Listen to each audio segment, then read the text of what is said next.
सभी मित्रों का आशीष कोचिंग प्लेटफॉर्म में स्वागत एवं अभिनंदन है। चलिए आज हम लेके आए हैं ज्योग्राफी के नेक्स्ट टॉपिक जो है एक नया टॉपिक है जिसमें हम लोग आज एक सीरीज कर चुके हैं महाद्वीपीय एवं महासागरीय नितल की उत्पत्ति के बारे में। हमारा जो टेस्ट सीरीज 1 था डियर फ्रेंड्स वो हम कर चुके हैं, उन्हीं में से आज हमारा टेस्ट सीरीज दूसरा है, टेस्ट सीरीज 2 का है जो हम लोग आज करेंगे। चलिए आशा करते हैं आप स्वस्थ होंगे, मस्त होंगे। चलिए इसी के साथ हम शुरुआत करते हैं आज का पहला क्वेश्चन। आज के जो पहले क्वेश्चंस में है डियर फ्रेंड्स, पहला क्वेश्चन कह रहा है कि लाप्लास का निहारिका सिद्धांत किससे संबंधित है। लाप्लास का निहारिका सिद्धांत किससे संबंधित है डियर फ्रेंड्स। ऑप्शन के अकॉर्डिंग देखते हैं, पृथ्वी की आयु, ऑप्शन बी है सौरमंडल की उत्पत्ति, ऑप्शन सी है महाद्वीपों की उत्पत्ति एंड ऑप्शन डी है पर्वत निर्माण। तो इसका हम लोग राइट आंसर करेंगे फ्रेंड। चलिए फटाफट करिए, इसका राइट आंसर क्या होगा डियर फ्रेंड। तो जो लाप्लास निहारिका सिद्धांत जो संबंधित था डियर फ्रेंड वो है आपका सौरमंडल की उत्पत्ति से, सौरमंडल की उत्पत्ति से। तो इसका राइट आंसर होगा dear friend option number B is the right answer. B option आपका करेक्ट हो जाएगा डियर फ्रेंड्स। चलिए आगे बढ़ते हैं नेक्स्ट क्वेश्चन की तरफ। नेक्स्ट क्वेश्चन कह रहा है फ्रेंड्स कि नेक्स्ट क्वेश्चन है कि क्वेश्चन नंबर 2 कह रहा है डियर फ्रेंड्स कि निहारिका सिद्धांत का प्रतिपादन किसने किया। निहारिका सिद्धांत का जो प्रतिपादन है डियर फ्रेंड्स वो किसने किया। चलिए इसका फटाफट आंसर करिए आप लोग कि निहारिका सिद्धांत का प्रतिपादन किसने किया डियर फ्रेंड्स। तो इसका जो राइट आंसर होगा डियर फ्रेंड्स, प्रतिपादन किसने किया, तो वो होगा आपका ऑप्शन के अकॉर्डिंग हम देखते हैं डियर फ्रेंड, न्यूटन, कांट, लॉपलॉस या केल्विन। तो किसने किया था इसका निहारिका सिद्धांत का प्रतिपादन। चलिए फटाफट आंसर करिए डियर फ्रेंड। तो इसका जो किया था वो ऑप्शन नंबर निहारिका सिद्धांत का क्वेश्चन नंबर 2 का तो वो होगा आपका लॉपलॉस। क्या होगा, लॉपलॉस। C option is the right answer dear friend. चलिए आगे बढ़ते हैं नेक्स्ट क्वेश्चन की तरफ। क्वेश्चन नंबर 3 है। क्वेश्चन नंबर 3 कह रहा है डियर फ्रेंड कि लॉपलॉस किस देश के वैज्ञानिक थे। जो लॉपलॉस थे वो किस देश के वैज्ञानिक थे, लॉपलॉस जी। तो वो थे हमारे क्वेश्चन नंबर 3 में जो राइट आंसर होगा डियर फ्रेंड वो होगा हमारा फ्रांस। वो कहाँ के थे, फ्रांस के, यानी C option is the right answer friends. चलिए आगे बढ़ते हैं क्वेश्चन नंबर 4 की तरफ। क्वेश्चन नंबर 4 कह रहा है कि निहारिका सिद्धांत के अनुसार सौरमंडल की उत्पत्ति किससे हुई। सौरमंडल की उत्पत्ति किससे हुई डियर फ्रेंड। जो भी हमारे चैनल पे नए हैं फ्रेंड्स वो लोग चैनल को सब्सक्राइब कर लें, बेल आइकन को भी प्रेस कर लें ताकि उनको नोटिफिकेशन मिलती रहे। और डियर फ्रेंड लाइक करने में क्या जाता है, लाइक करेंगे, कमेंट्स करेंगे तो हमें लगेगा कि हाँ आप लोग सपोर्ट कर रहे हैं। सपोर्ट करिए तभी आपको सपोर्ट करते रहिए तभी हमारा उत्साहवर्धन होगा और उससे क्या होगा कि एक ऊर्जा आएगी कि हमारे साथ इतने ऑडियंस लगे हुए हैं। आप लोग फ्रेंड्स पढ़ाई करिए, जम के तैयारी करते रहिए आशीष कोचिंग प्लेटफॉर्म के साथ। चलिए फटाफट इसका आंसर करते हैं क्वेश्चन नंबर 4 का। ऑप्शन ए कह रहा है ठोस पिंड से, ऑप्शन बी है ध्रुव पिंड से, ऑप्शन सी है गैसीय निहारिका से एंड ऑप्शन डी है ज्वालामुखी क्रिया से। तो इसका राइट आंसर क्या होगा डियर फ्रेंड, चलिए फटाफट करते हैं हम लोग। तो इसका जो राइट आंसर होगा क्वेश्चन नंबर 4 का वो होगा सी, यानी गैसीय निहारिका से, गैसीय निहारिका से। चलिए आगे बढ़ते हैं। नेक्स्ट क्वेश्चन कह रहा है क्वेश्चन नंबर 5 डियर फ्रेंड कि प्रारंभ में निहारिका की आकृति कैसी थी।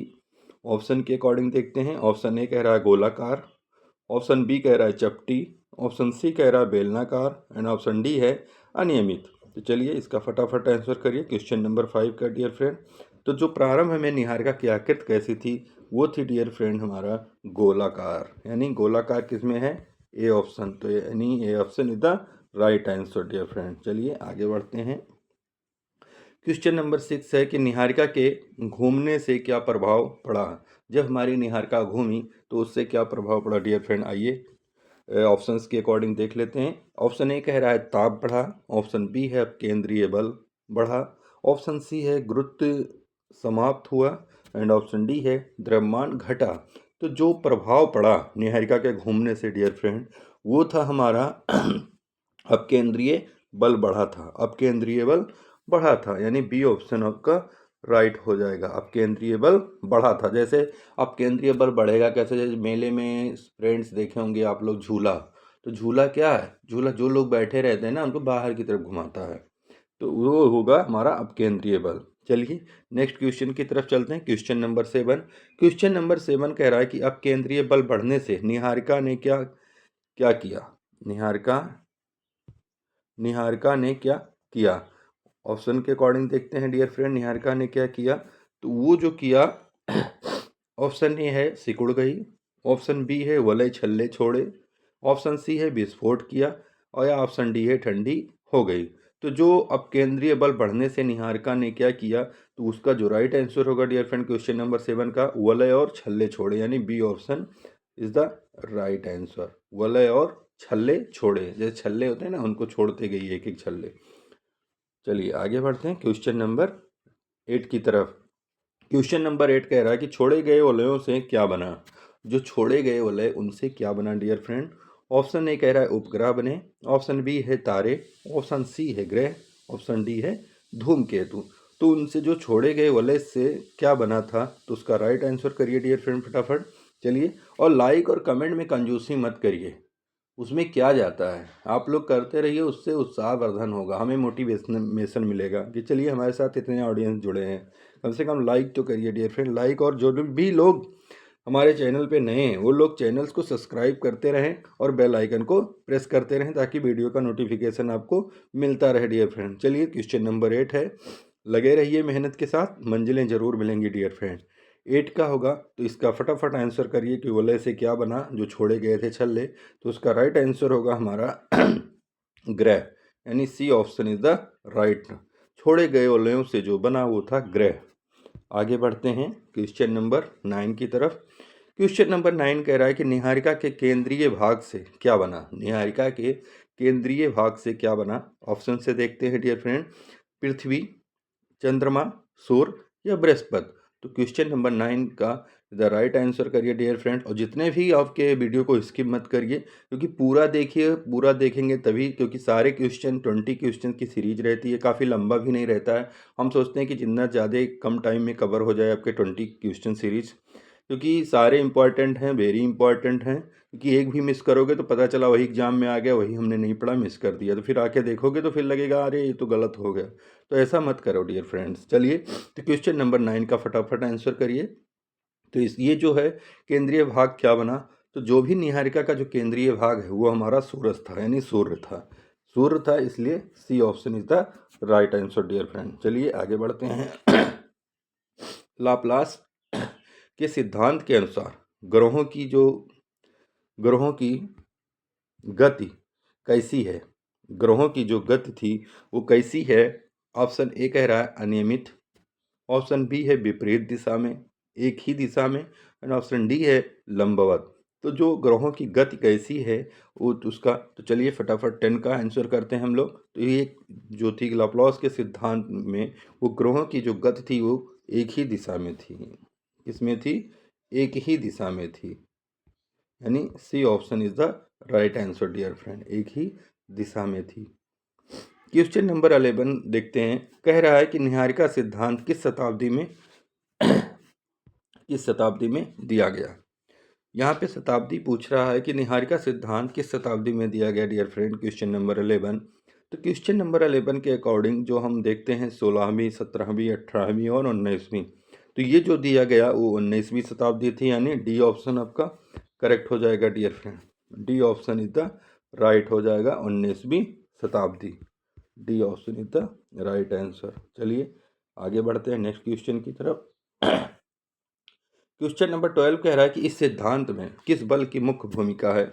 ऑप्शन से देखते हैं, चुंबकीय बल, ऑप्शन बी कह रहा है अपकेंद्रीय बल, ऑप्शन सी है घर्षण बल, एंड ऑप्शन डी है विद्युत बल।